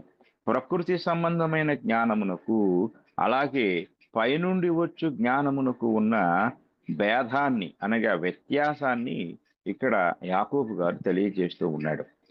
ప్రకృతి సంబంధమైన జ్ఞానమునకు పైనుండి వచ్చు అనగా పర సంబంధమైన జ్ఞానమునకు ఉన్న వ్యత్యాసాన్ని ఇక్కడ మనము జాగ్రత్తగా గ్రహించవలసిన వారమై ఉన్నాం. కనుక ఈ యొక్క జ్ఞానము ఎటువంటిది అంటే దేవుని జ్ఞానము అనగా పర సంబంధమైన జ్ఞానము మొట్టమొదట పవిత్రమైనది. దేవుడు పవిత్రుడు లేక పరిశుద్ధుడు కనుక ఆయన జ్ఞానము కూడా పరిశుద్ధమైనది. తరువాత సమాధానకరమైనది, మృదువైనది, సులభముగా లోబడినది, కనికరముతోనూ మంచి ఫలములతోనూ నిండుకొనినది, పక్షపాతమైనను వేషధారణ అయినను లేనిదియునైనది. అంటే ఎవరైతే ఈ పరసంబంధమైన జ్ఞానాన్ని వారి హృదయాల్లో కలిగి ఉంటారో, వారి జీవితంలో కలిగి ఉంటారో వారిలో ఈ లక్షణాలు కనపడతాయి. పరసంబంధమైన జ్ఞానం కలిగిన వారి యొక్క వ్యక్తిత్వ స్వభావ లక్షణాలు పవిత్రముగాను, సమాధానకరముగాను, మృదువుగాను, విధేయతతో కూడినదిగాను, కనికరముతోను, మంచి ఫలములతోనూ, అలాగే పక్షపాతము వేషధారణ లేనిదిగా మన యొక్క వ్యక్తిత్వ జీవితాన్ని మనము కలిగి ఉండగలం. ఎలాగా అంటే ఈ జ్ఞానాన్ని మనం కలిగి ఉండటం ద్వారా, అంటే పైనుండి వచ్చు జ్ఞానము ద్వారా అనగా దేవుని యొక్క జ్ఞానము ద్వారా మనము పరిశుద్ధపరచబడగలము. అలాగే ఇతరులతో సమాధాన పడగలము, సమాధానము మన జీవితంలో కలిగి ఉండగలము, సమాధానకరమైన జీవితాన్ని జీవిస్తూ అనేకులకు ఆ సమాధానాన్ని పరిచయం చేయగలము. మన మన యొక్క వ్యక్తిత్వంలో మృదుత్వాన్ని మనం కలిగి ఉంటాం. చాలా మంది చాలా రఫ్గా ఉంటూ ఉంటారు, అంటే చాలా కఠినంగా ఉంటూ ఉంటారు. మృదువైన స్వభావం అనేది ఉండదు. కానీ దేవుని జ్ఞానము కలిగిన వారు మృదువైన స్వభావమును కలిగి ఉంటారు. సులభముగా లోబడినది విధేయత అనేది చాలా మంది జీవితాల్లో కనిపించదు. వారు తమను తాము ఎప్పుడు కూడా హెచ్చించుకుంటూ ఉంటారు. వారి యొక్క డిగ్నిటీని కనపరచుటకు ఎల్లప్పుడూ ప్రయాసపడుతూ ఉంటారు. తగ్గింపు స్వభావం అసలు ఉండదు. వారి యొక్క మర్యాదకు కానీ వారి యొక్క హోదాకు కానీ ఏమాత్రం భంగం కలిగినా అస్సలు సహించలేరు. కానీ అది లౌకికమైన జ్ఞానాన్ని కలిగిన వారు. కానీ పరసంబంధమైన జ్ఞానం కలిగిన వారు సులభముగా లోపడతారంటే విధేయతతో ఉంటారు. కనికరముతో ఇతరులను కనికరించే మంచి ఫలములతో నిండుకొని ఉంటారు. అలాగే ఇతరులతో పక్షపాత ధోరణి లేకుండా ఉంటారు. పైకి కనిపించే ఆ యొక్క వేషధారణ అనేది వారి యొక్క జీవితంలో లేకుండా ఉంటారు. ఇవన్నీ కూడా పరసంబంధమైన జ్ఞానము ద్వారా ప్రతి మానవుడు పొందుకునే ఒక అద్భుతమైన స్వభావం. ఇది ఒక మానవుని అద్భుతమైన క్యారెక్టర్తో నింపి లోకంలో అనేకులకు ఆశ్చర్యకరమైన వ్యక్తిగా నిలబెట్టే ఒక గొప్పది. మనము ఉదాహరణకి మనము అపోస్తున్న పౌలుని చూసినట్లయితే ఆ అపోస్తున్న పౌలు గారు ఆయన మరి ఈ జ్ఞానంతో నింపబడినప్పుడు ఆయన క్యారెక్టర్ ఎలా మారిపోయిందో, ఆయన క్యారెక్టర్లో అనగా ఆయన వ్యక్తిత్వ స్వభావ లక్షణములలో ఇవన్నీ మనం చూడగలం. అలాగే ఆయన మాత్రమే కాదు, ప్రతి క్రైస్తవుడు క్రీస్తులోనికి ప్రవేశించిన తరువాత అతడు లౌకిక జ్ఞానమును విడిచిపెట్టి పరసంబంధమైన జ్ఞానమును పొందగలిగినప్పుడు ఈ లక్షణాలన్నీ అతనిలో కనపడుతూ ఉంటాయి. కొందరు క్రైస్తవులుగా చెప్పబడుతున్నప్పటికీ కూడా వారిలో పరసంబంధమైన జ్ఞానము లేక కేవలము లౌకిక జ్ఞానాన్ని మాత్రమే కలిగి ఉండి పరసంబంధమైన జ్ఞానాన్ని ఆశించక వారి జీవితంలో ఇక్కడ ఉన్న ఒక్క లక్షణాన్ని కూడా పొందలేని వారుగా ఉంటూ ఉంటారు. కనుక మనము పరసంబంధమైన జ్ఞానము మన జీవితాల్లో ప్రవేశించినప్పుడు ఆ పరసంబంధమైన జ్ఞానాన్ని మనము దినదినము పొందుకుంటూ ఉన్నప్పుడు మనము క్రీస్తు సారూప్యములోనికి మార్చబడుతూ ఉంటాం. అలా మార్చబడుటకు మనకు సహాయపడినదే పరసంబంధమైన జ్ఞానము. ఆ పరసంబంధమైన జ్ఞానము సర్వజ్ఞుడైన దేవునిలోనే ఉన్నది. కనుక మనము ఆ సర్వజ్ఞుడైన దేవుని యొక్క వ్యక్తిత్వ స్వభావ లక్షణములు ధ్యానిస్తూ ఉండగా ఈ పరసంబంధమైన జ్ఞానము ఆయన కృప వలన మనము పొందగలము అనే సత్యమును మనము గ్రహించాలి అని నేను మీకు తెలియజేస్తూ ఉన్నాను. తర్వాత దేవునికి ఉన్న ఇంకొక లక్షణాన్ని కూడా ఈరోజు మనం ధ్యానిద్దాం. అదేమిటంటే దేవుడు సర్వాంతర్యామి. ఇంకొక మాట కూడా చెప్పచ్చు, సర్వ వ్యాపి అయి ఉన్నాడు. సర్వాంతర్యామి అనే మాట సంస్కృతానికి సంబంధించిన మాట. సర్వవ్యాపి తెలుగులో స్వచ్ఛంగా సర్వవ్యాపి అయి ఉన్నాడు అంటే సర్వమును నిండి ఉన్నవాడు. ఇంగ్లీష్లో ఎవ్రీవేర్ ప్రజెంట్ అనే మాట కనపడుతుంది. ఎవ్రీవేర్ ప్రజెంట్ అనే మాట అన్ని చోట్ల ఉన్నవాడు. ఇక్కడ ఒక చిన్న కన్ఫ్యూజన్తో కూడిన విషయాన్ని, అంటే లోకం కన్ఫ్యూజన్ అయి తప్పిపోయిన విషయం, ఈ కన్ఫ్యూజన్ ఏమిటి అనేది మనం ఆలోచిస్తే కొందరు సర్వవ్యాపి అనే దానిని ఎలా అర్థం చేసుకున్నారు అంటే ఆయనే సర్వము అన్నారు. ఆయన సర్వములో ఉన్నాడు, సర్వమై ఉన్నాడు, సర్వములో ఉన్నాడు. దేవుడు సర్వవ్యాపి కానీ సర్వములో లేడు అనే మాట మనం జాగ్రత్తగా గమనించాలి. ఒకవేళ సర్వమై ఉన్నాడు, సర్వములో తానే నిండి ఉన్నాడు అనే దాన్ని మనం గమనిస్తే దీన్ని ప్యాంథనిజం అంటారు. ప్యాంథనిజం అనేది ఏం బోధిస్తుంది అనేది మనం ఆలోచించినట్లయితే ఈ ప్యాంథనిజం మనకు నేర్పించే విషయం ఏంటంటే దేవుడు సర్వములో ఉన్నాడు కాబట్టి ఇదిగో నీవు ఆ యొక్క రాతిని చూస్తే అందులో కూడా దేవుడు ఉన్నాడు. ఇదిగో నువ్వు టేబుల్ చూస్తున్నావు కదా, ఇందులో దేవుడు ఉన్నాడు. అలాగే నీ ఇంటికున్న ఒక స్తంభాన్ని చూస్తున్నాం, అందులో దేవుడు ఉన్నాడు. అలాగే ఇక ఈ ప్రకృతిలో ఉన్న సమస్త ప్రాణులలో కూడా దేవుడు ఉన్నాడు. సమస్త పదార్థములలో దేవుడు ఉన్నాడు. గాలిలో దేవుడు ఉన్నాడు. అలాగే ఆకాశంలో దేవుడు ఉన్నాడు. నీటిలో దేవుడు ఉన్నాడు. నీవు నీటిని దైవముగా భావించు, ఆకాశమును దైవముగా భావించు, పంచభూతములను దైవముగా భావించు. ఇలాగా ఆ ఇలాంటి సిద్ధాంతాన్ని ప్యాంథనిజం బోధించింది. జాగ్రత్తగా మనం గమనించాలి. కానీ దేవుడు సర్వవ్యాపి అనే మాట ఆమ్ని ప్రెసెన్స్ అనే మాట నుండి వచ్చింది. ఆమ్ని ప్రెసెన్స్ అంటే ఆయన ప్రెసెన్స్ అనేది ఆయన యొక్క ఆయన స్థితి అనగా సర్వవ్యాపకము అనేది మనం అర్థం చేసుకుంటే అన్ని చోట్ల ఉన్నవాడు కానీ అన్నిట్లో ఉన్నవాడు కాదు, పదార్థములలో ఉన్నవాడు కాదు. ఎందుకంటే ఆయన ఒక పదార్థము కాదు అన్న సంగతిని మనం గ్రహించాలి. కనుక ఆయన అన్నిట్లో ఉన్నవాడు అనే ఆ ప్యాంథనిజం యొక్క సిద్ధాంతము విగ్రహారాధనకు నాంది పలికింది. కనుక ఇశ్రాయేలీలు ఐగుప్తీయులు కలిగి ఉన్న ప్యాంథనిజంని వాళ్ళు ఫాలో అయ్యారు. వాళ్ళు ఫాలో అయ్యి వాళ్ళు ఏం చేశారు అంటే వారు ఐగుప్తు నుండి బయటికి వచ్చి వారు ఎర్ర సముద్రము దాటిన తర్వాత వారు సీనాయి అరణ్యానికి వచ్చారు. సీనాయి అరణ్యానికి వచ్చిన తర్వాత వారు ఐగుప్తులో వారు నేర్చుకున్న ప్యాంథనిజంని వారు తీసుకొచ్చారు. వారు తీసుకొచ్చి వాళ్ళు ఏం చేశారు అంటే మనము నిర్గమకాండము 32వ అధ్యాయము మనం చదువుకున్నట్లయితే 32వ అధ్యాయము 1వ వచనాన్ని మనం చదువుకుందాం. మోషే కొండ దిగకుండా తడవు చేయుట ప్రజలు చూచినప్పుడు ఆ ప్రజలు అహరోను నొద్దకు కూడి వచ్చి, లెమ్ము, మా ముందర నడుచుటకు ఒక దేవతను మా కొరకు చేయుము అన్నారు. ఇది అంటే ప్యాంథనిజం యొక్క విధానమే తయారు చేయటం, అంటే మేక్ అస్ గాడ్స్ అన్నారు. ఏమంటున్నట్టు మేక్ అస్ గాడ్స్ అంటే దేవుడు మా కోసం తయారు చేయి అని వాళ్ళు అహరోను కోరారు. అహరోను కోరినప్పుడు అహరోను వారి దగ్గర ఉన్న బంగారు వస్తువులు తీసుకొని ఆ యొక్క బంగారు వస్తువుల ద్వారా ఒక విగ్రహాన్ని తయారు చేశారు. ఒక విగ్రహాన్ని అనగా వారు ఒక దూడను తయారు చేశారు.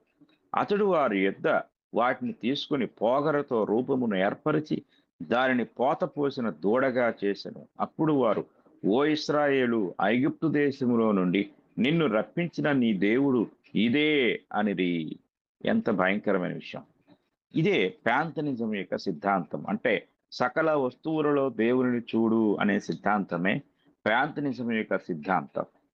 దేవుని వాక్యాన్ని మనం గమనించితే దేవుని వాక్యము ఈ స్థితిని లేక ఇలాంటి ఆలోచన విధానాన్ని ఖండిస్తూ ఉంది. రోమీలకు రాసిన పత్రిక 1వ అధ్యాయాన్ని మనం చదువుకున్నట్లయితే రోమీలకు రాసిన పత్రిక 1వ అధ్యాయంలో 20వ వచనాన్ని మనం చదువుకున్నప్పుడు 20వ వచనము నుండి దేవుని యొక్క ఆ స్వభావాన్ని, ఆయన యొక్క స్థితిని తెలియజేస్తూ మనుషులు ఏ విధంగా దాన్ని మార్చివేశారో పౌలు గారు ఎంతో ఆవేదనతో ఆ మాటలు రాశారు. కనుక మనం చదువుకుందాం. ఆయన అదృశ్య లక్షణములు అనగా అసలు ఈ ప్రారంభంలోనే ఆయన లక్షణములన్నీ కూడా అదృశ్యమైనవి, దృశ్యమైనవి కావు. ఇప్పుడు మనం చెప్పుకుంటున్న ప్రతిదీ కూడా ఆ లక్షణాలన్నీ కూడా అదృశ్యమైనవి కానీ దృశ్యమైనవి కావు. అనగా ఆయన నిత్యశక్తియు దేవత్వమును జగదుత్పత్తి మొదలుకొని సృష్టింపబడిన వస్తువులను ఆలోచించుట వలన తేటపడుచున్నవి కనుక వారు నిరుత్తరులై ఉన్నారు. మరియు వారు దేవుని ఎరిగి ఆయనను దేవునిగా మహిమపరచలేదు, కృతజ్ఞతాస్తుతులు చెల్లింపను లేదు గాని తమ వాదముల యందు వ్యర్థులైరి. వారి అవివేక హృదయం అంధకారమైను, తాము జ్ఞానులమని చెప్పుకొనుచు బుద్ధిహీనులైరి. వారు అక్షయుడగు దేవుని మహిమను క్షయమగు మనుషుల యొక్కయు పక్షుల యొక్కయు చతుష్పాద జంతువుల యొక్కయు పురుగుల యొక్కయు ప్రతిమా స్వరూపముగా మార్చిరి.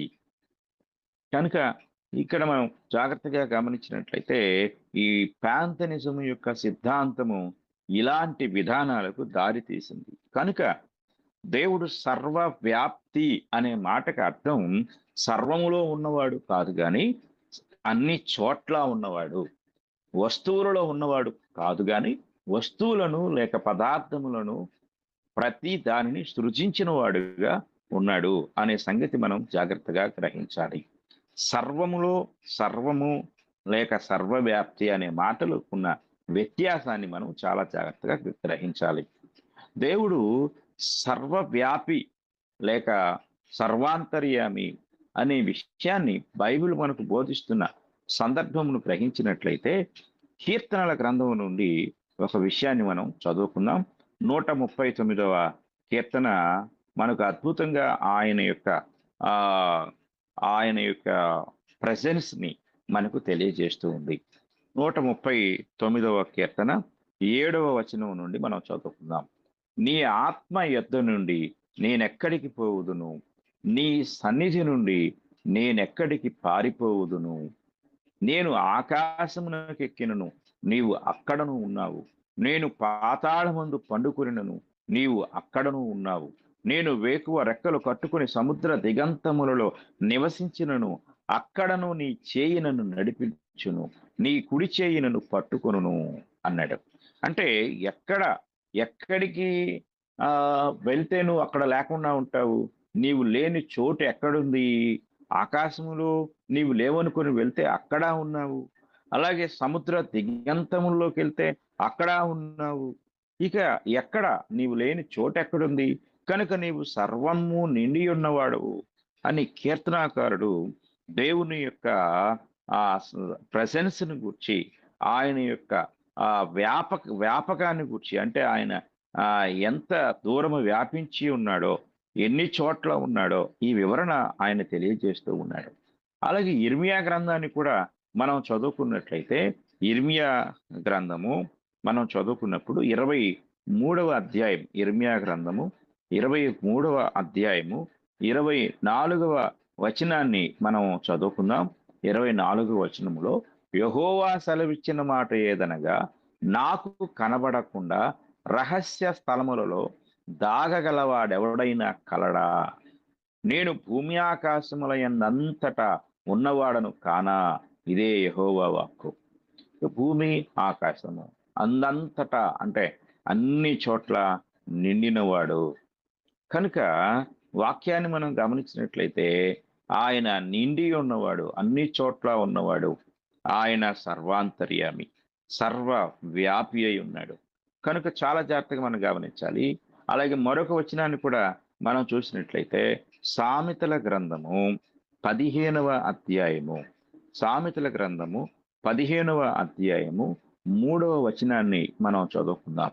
యెహోవా కన్నులు ప్రతి స్థలము మీద ఉండును, చెడ్డవారిని మంచివారిని అవి చూచుచుండును. మొదటి లైను మనం దృష్టించినట్లయితే, లక్ష్య పెట్టినట్లయితే, యెహోవా కన్నులు ప్రతి స్థలము మీద ఉండును. కనుక మనం గమనిస్తే ఇక్కడ the Lord are in every place అనే మాట కనపడుతుంది.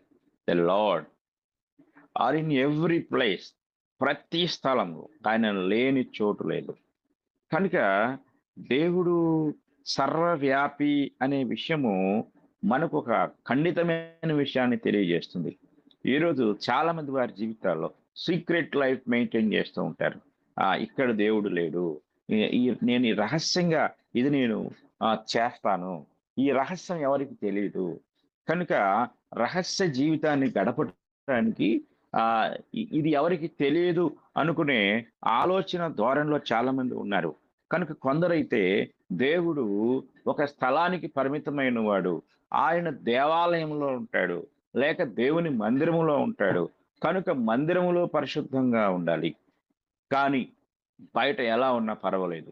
మందిరములో మాటలు జాగ్రత్తగా ఉండాలి, బయట ఎలా మాట్లాడినా పర్వాలేదు. మందిరములో ప్రవర్తన జాగ్రత్తగా ఉండాలి, కాబట్టి బయట మనం ఎలా ప్రవర్తించినా పర్వాలేదు. ఎందుకంటే మందిరంలో దేవుడు ఉన్నాడు, మందిరంలో దేవుడు చూస్తున్నాడు, మందిరంలో దేవుడు గమనిస్తాడు. మందిరంలో పరిశుద్ధంగా లేకపోతే దేవుడు శిక్షిస్తాడు.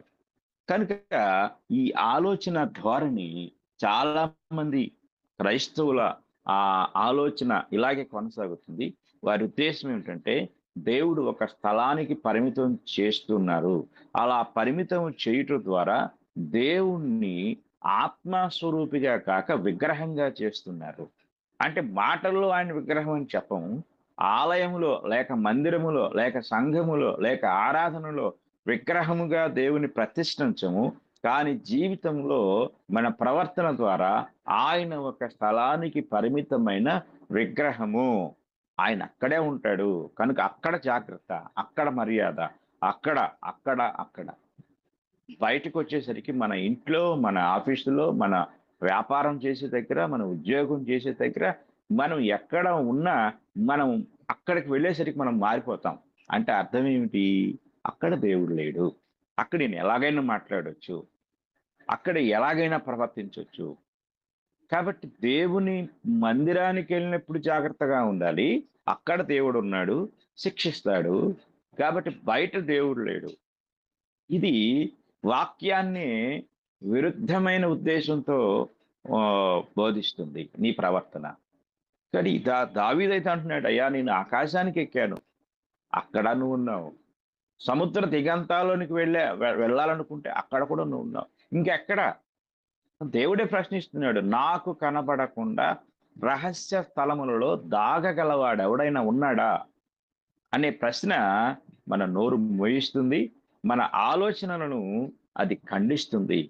కనుక వాక్యాన్ని వింటున్న ప్రియ సహోదరి, ప్రియ సహోదరుడా, నువ్వెక్కడున్నా, నువ్వెంత సీక్రెట్ లైఫ్ మెయింటైన్ చేసినా దేవుడు నిన్ను చూస్తున్నాడు.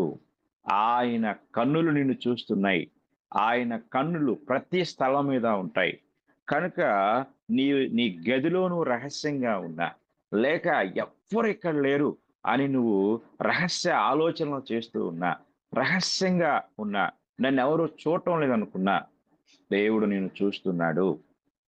God is everywhere. ఆయన అన్ని చోట్ల ఉన్నాడు, అన్ని స్థలముల్లో ఉన్నాడు, నిన్ను చూస్తున్నాడు. నీ ప్రవర్తనకు తగిన బహుమానం ఇస్తాడు. ఇది గ్రహించి ప్రతి ఒక్కరు కూడా దేవుని వాక్యానికి భయపడుతూ, దేవుడు లేని చోటు లేదని గ్రహించినప్పుడు మన ప్రవర్తన మీద ఇది ప్రభావం చూపుతుంది.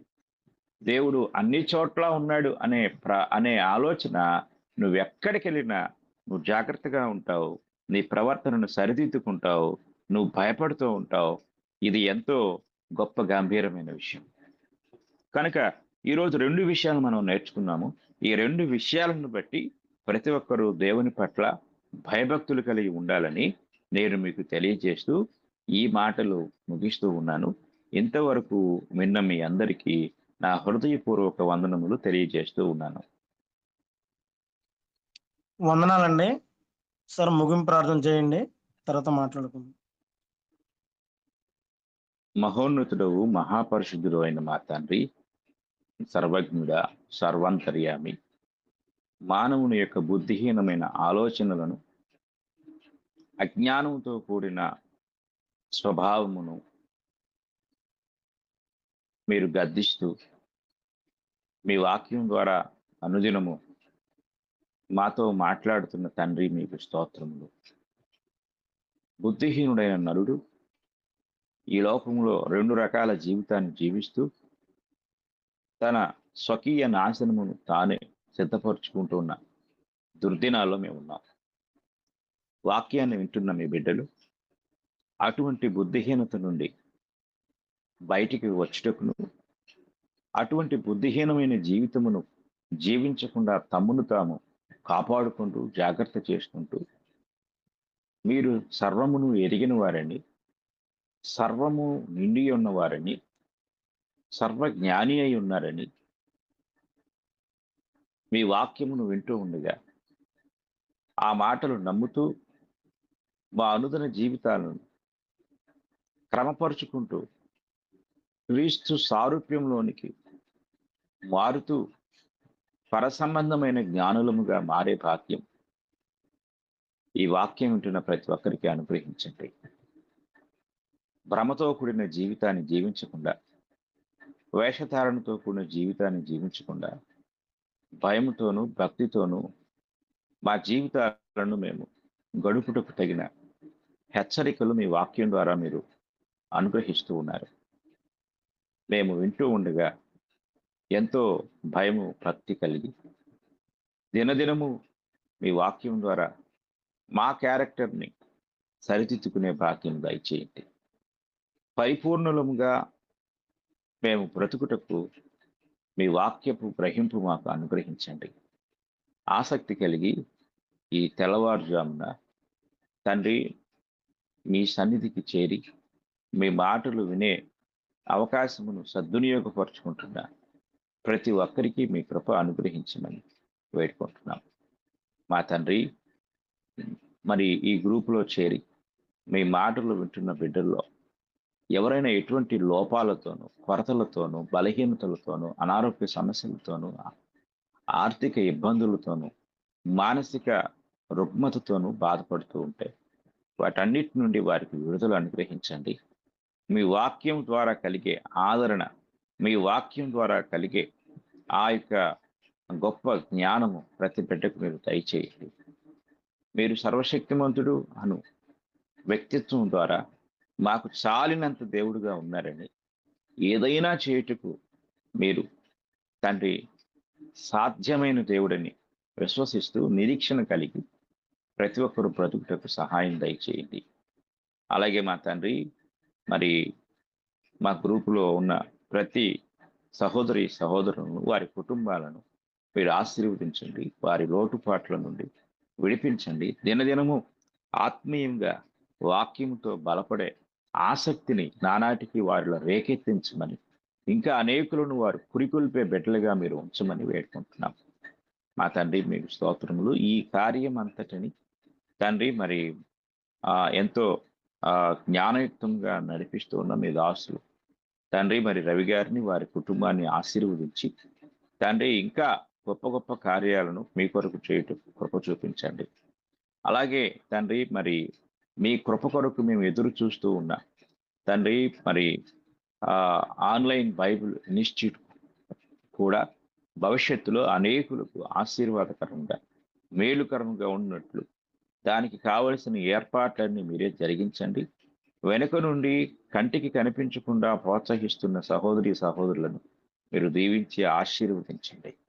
మా తండ్రి, అనేకులు ఆ యొక్క ఇన్స్టిట్యూట్లో చేరి తండ్రి, మరి దేవుని వాక్యమును సంపూర్ణముగా నేర్చుకోవాలి నేను అనే తపనతో, ఆతృతతో సిద్ధపడే మనస్సు మీరు దయచేయమని, గ్రూపులో చేరి తండ్రి మరి అన్ని విధాలుగా ప్రోత్సహిస్తూ సహకరిస్తూ ప్రార్థనలో, వాక్య బైబిల్ రీడింగ్లోను, అలాగే ఇంకా పాటల ద్వారాను, అన్ని విషయాల ద్వారా కూడా తండ్రి సహాయకారులుగా ఉండి ఈ కార్యక్రమం అంతటిని ప్రోత్సహిస్తున్న ప్రతి ఒక్కరిని దీవించి ఆశీర్వదించడం మీకే స్తుతులు, స్తోత్రములు, కృతజ్ఞతలు చెల్లిస్తూ ఈ ప్రార్థన మా ప్రభు అయిన యేసుక్రీస్తు వారి పరిశుద్ధ నామంలో అడిగి వేడుకుంటూ ఉన్నాము తండ్రి.